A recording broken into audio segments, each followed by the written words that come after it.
మూడో ప్రపంచ యుద్ధం రానుందా?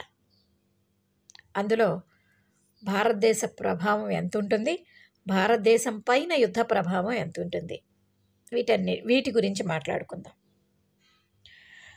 మొన్న ఒక సీక్రెట్ జర్మన్ డాక్యుమెంట్ ప్రకారం తెలిసింది ఏమిటి అంటే, రష్యా యొక్క యుద్ధం ఉక్రెయిన్ మీద ఎప్పుడు ఆగుతుందో, అంటే రష్యా గెలుస్తుంది ఉక్రెయిన్ ఓడిపోతుంది అనేది అందరికీ తెలిసిందే.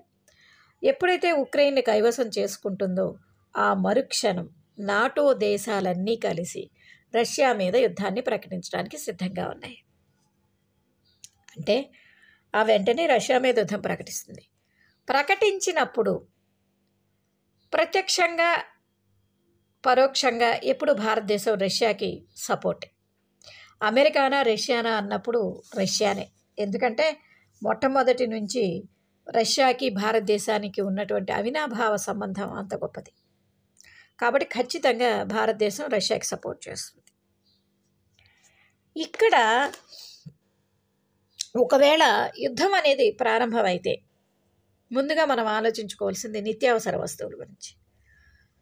భారతదేశానికి కావాల్సిన నిత్యావసర వస్తువుల గురించి ఆలోచిస్తే తిండి, వీట్ మనమే అందరికీ సప్లై చేస్తున్నాం, గోధుమలు, బియ్యం మనకు కావాల్సినంత ఉంది, కూరగాయలు మనం పండించుకుంటాం. ఇకపోతే కొన్ని వస్తువుల్ని అంటే ఉల్లిపాయలు మనం పాకిస్తాన్ ఆఫ్ఘనిస్తాన్ నుంచి సప్లై చేసుకుంటూ ఉంటాం. వాటి వల్ల మనకి పెద్దగా ఉన్నా లేకపోయినా పెద్దగా పోయేదేం లేదు. ఇక చింతపండు, పప్పులు ఇట్లాంటివన్నీ కూడా మనకి పుష్కలంగానే దొరుకుతూ ఉంటాయి. మన భారతదేశంలో ఎలాంటి ప్రాబ్లము లేదు. ఇకపోతే ఇన్ని సంవత్సరాలుగా మనం ఎక్కువగా ఆధారపడుతుంది చమురు నిల్వల మీద.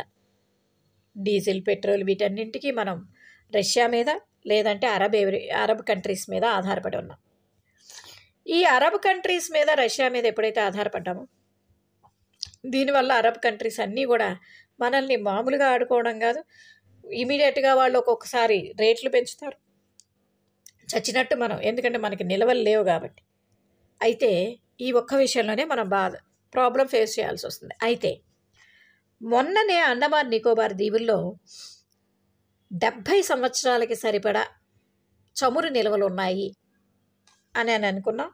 వాటిని తీయడానికి 2-3 ఏళ్ళు పడుతుంది అనుకున్నాం. కానీ ఇప్పుడు 2 నెలల తర్వాతనే ఎప్పుడైతే ఈ డాక్యుమెంట్ గురించి లీక్ అయిందో దానికి అప్పుడే అదే రోజున మన దేశం, మన గవర్నమెంట్ నిర్ణయం తీసుకోవడం జరిగింది.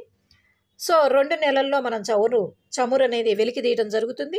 ఈ చమురు వెలికి తీయడం ఎప్పుడైతే జరుగుతుందో మనకి రేటు తగ్గుతుందా లేదా, దేశంలో రేటు తగ్గుతుందా లేదా అనేది తెలియదు. కానీ ఎందుకంటే అప్పుడు ద్రవ్యోల్బణం ఇమీడియట్గా పెరిగిపోతుంది. యుద్ధం ఎప్పుడైతే పెరుగుతుందో ఆటోమేటిక్గా అన్ని రేట్లు పెరుగుతాయి. కాబట్టి ఈ రేటు పోవచ్చు కానీ మనకి చమురు నిల్వలకు కూడా ఎటువంటి ప్రాబ్లమే ఉండదు. అలాగే కాకినాడ సమీపంలో కూడా దొరికిందన్నారు కానీ అది చాలా తక్కువ మోతాదులో అయి ఉంటుంది.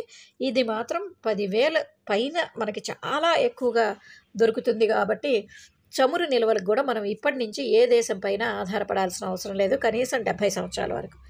ఈ 70 సంవత్సరాల లోపల ఖచ్చితంగా ఎలక్ట్రానిక్ వాహనాలు అనేటువంటి ఒక పెద్ద పార్ట్ని ప్లే చేస్తాయి. కాబట్టి అసలు మనకి భారతదేశానికి ఈ రోజున ఏ దేశం మీద ఆధారపడాల్సిన అవసరం లేదు. ఎందుకంటే ప్రతి ఒక్క పరిస్థితిని తట్టుకోగలిగినటువంటి శీతోష్ణ స్థితి మనది. వాతావరణ పరిస్థితులు కానివ్వండి, ఏదైనా సరే మనకు అన్ని పంటలు పండుతాయి, అన్ని రకాలైనటువంటి ఇది ఉంటుంది. అలాగే భారతదేశ ప్రజలకి తట్టుకోగలిగినటువంటి శక్తి ఉంటుంది. కాబట్టి ఈ యుద్ధ ప్రభావం భారతదేశం మీద కొంతవరకు ఉండొచ్చు, కానీ మేజర్ పార్ట్ అయితే మనమేం బాధపడేది ఉండదు, ఇబ్బంది పడేది ఉండదు. అయితే దీనికంటే ముందే ఇప్పుడు పాకిస్తాన్కి ఇరాన్కి మధ్య జరుగుతున్న యుద్ధం, ప్రస్తుతం పాకిస్తాన్కి ఇరాన్కి మధ్య యుద్ధం జరుగుతుంది. బలూచిస్తాన్ ఉంది. ఈ బలూచిస్తాన్కి సపోర్ట్ ఇరాన్ సపోర్ట్ ఉంటుంది, మనం ఇరాన్కి సపోర్ట్ చేస్తాం. మనం రష్యా కూడా ఇరాన్కే సపోర్ట్ చేస్తాం కూడా. ఇది ఎంతవరకు వెళ్తుంది అనేది మనకు తెలియదు. ఈ యుద్ధంలో నాకు తెలిసినంత వరకు పరోక్షంగా అయితే భారతదేశం హస్తం ఖచ్చితంగా ఉండి తీరుతుంది, అందులో డౌటే లేదు. అయితే పాకిస్తాన్కి యుద్ధం చేయగలిగినటువంటి కెపాసిటీ ఉందా? దేశంలో ప్రజలకి తిండే లేదు అక్కడ. ఇంకా యుద్ధం ఎక్కడి నుంచి చేస్తారు వాళ్ళు? ఏ విధంగా చేస్తారు? కాబట్టి పెద్దగా యుద్ధం చేయగలిగేటువంటి దమ్ము ధైర్యం ప్రస్తుత పరిస్థితుల్లో పాకిస్తాన్కి లేదు. ఎక్కువ కాలం కొనసాగదు ఈ యుద్ధం.